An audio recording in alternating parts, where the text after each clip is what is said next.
The Canon RF 100 to 300mm f2.8 is a high-demand lens for sports photographers, allowing great shots like these even if it's cloudy or raining, and still shooting up to 1/3000th of a second. The magic of a fast and wide-open aperture of f2.8 is what makes it happen. The only issue is that $94.99 price tag, at least up until now. You see, Canon's published a patent application which will significantly reduce the cost of the RF 100 to 300mm. But before we get to the details, please subscribe to this channel. It doesn't cost you anything, helps this channel grow, and keeps you up to date on the latest camera coverage. $9,500 is an awful lot of money, I get that, making the 100 to 300 out of the reach of many casual sports photographers. But an RF 100 to 300mm f4, well, that could change that. Canon patent filing JP 2024-101302, filed on January the 17th, 2023, and published July 29th, 2024, Canon claims to continue their mission to reduce the size, the weight, and the number of components in their lenses while also maintaining high optical quality. And we've seen countless patent applications over the past couple of years, resulting in lenses like the RF 100 to 500mm, the RF 200 to 800mm f6.3 to 9, and the 100 to 300mm f2.8. And while the patent application proposes many new lenses, such as the affordable 70 to 300mm, the RF 300 to 600mm f2.8 to 4.5, and the 70 to 300mm f4, and of all these lenses, I want to focus on the RF 100 to 300mm f4. But to properly do that, I think we need to take a closer look at the RF 100 to 300mm f2.8, and to understand why despite its high price, it's one of Canon's top-selling zoom telephoto lenses. These shots were taken with the Canon EOS R3 with the 100 to 300 f2.8 by Graham Kearney, a sports and equestrian photographer. Notice the lack of noise? Notice how the action's frozen, no blur. This is made possible by shooting wide open at f2.8 and yet giving us the reach up to 300mm. Patent application 2024-101302 proposes a 100 to 300 with a fixed aperture of f4, and that's really terrific. The advantage of that is we're going to see a price much lower, significantly lower than $9,499. And with a fixed f4, it's certainly going to provide us with less noise, better low light performance than Canon's RF 100 to 500mm. But with the 100 to 300mm f4, deliver the capabilities and value provided by the 100 to 300mm f2.8. And that's an excellent question. So let's hear what Graham has to say about that, and he's live on location shooting horses. That 2.8 makes all the difference, as you know. The f4 will be good, and I'm sure the optics and the glass will be really, really good.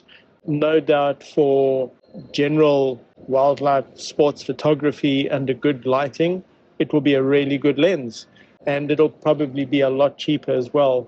But I tell you, when it comes to needing that fast shutter speed and trying to keep your ISO as low as possible to avoid noise, which is obviously every photographer's aim, you can't get away from a 2.8 lens. So it's a difficult one. It depends so much on the lighting situation. That's the biggest thing.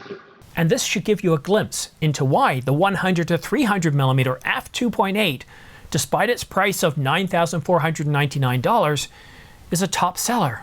For an amateur, for a hobbyist, for somebody that isn't using this lens for professional use to generate an income, I get that the price is not only prohibitive, it's not even something within the realm of consideration. But for general wildlife and sports photography with good lighting, the 100 to 300mm f4 at the right price will deliver results that the RF 100 to 500mm just can't manage. When it comes to a high shutter speed while keeping a low ISO, nothing comes close to an f2.8. The other consideration, of course, is depth of field. What does your client want? What do you need? There's a huge difference between shooting at f2.8 and f4 in terms of separating your subject from the background. And in a lot of cases, for example, where Graham is today, he's not up close to the talent, to the horses.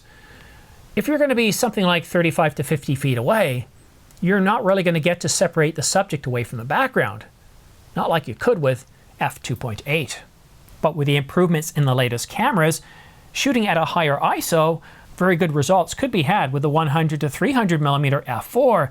That's of course if Canon follows through with this lens. The patent application shows us some very interesting lens embodiments, and it's seldom that we see all of these come to pass. The RF 400 to 600mm f2.8 to 4, giving us f2.8 at 400mm, and that's kind of a big deal. And while pushing higher than the 100 to 300mm, you very quickly lose that wide aperture as you move past 400mm. Then you've got the 300 to 600mm f2.8 to 4.5, and of course the general purpose lens, the 70 to 300mm f4. And this really sounds interesting. I do like the possibility of these lenses. But even as somebody who's a professional, I look at the 100 to 300mm as kind of the shining lens on top of a hill. To me, that lens is one of the best. But for me, for what I shoot, I very seldom need a lens like that. And at $94.99 US dollars, it's not something that appeals to me directly, at least not yet. Someday I'll get to it and I'll probably pick it up used. But think for a moment here. You're a professional sports photographer. You're constantly traveling. And the last thing you want to do is put your gear in the belly of the plane for multiple reasons. One, luggage getting lost and things getting damaged, even if you use protective cases. For most of us, we don't trust checking your baggage. What we want to do is take the select gear that we need and put it into an overhead. And if you're going to have the 100 to 300mm, that's going to be your general purpose go-to lens for everything else. While you could pick up and add other lenses to your kit, they add weight, but not only that, you're going to have to switch between lenses and then you risk losing the shot. The 100 to 300mm f2.8 allows you to shoot 1/2000th, 1/3000th of a second without having a high ISO, without noise. And that's a really big deal. So to be able to travel with your camera, whether it's the R5 Mark II, the R1, the R3, whatever it is, and the 100 to 300mm, of course some batteries, some memory cards, you can do that quite easily. You can be very agile. You don't have to worry about checking things in or losing your baggage, and you can always keep an eye on it, and that's a big deal. I think that the 100 to 300mm f4 will certainly hit the market. I've shown you some B-roll in this video where I've shot turkeys and other animals on the 100 to 500mm, and that has an f4.5 to 7.1. And I was able to work with it, even in some situations where the lighting wasn't the best. But to shoot in any sort of low light situation where you're shooting indoors, and while that might look good to your eyes, trust me, it's not good enough for the camera. It's going to produce a lot of noise, and while it might work for non-pros, for a pro, for their clients, especially if they're shooting million-dollar horses, or if you're shooting the Olympics, or if you want to get on the cover of whatever magazine you're aiming for, you're not going to be able to do it unless you can get up close to f2.8. And while f2.8 is relatively new, it's out there, and that's what you're competing against.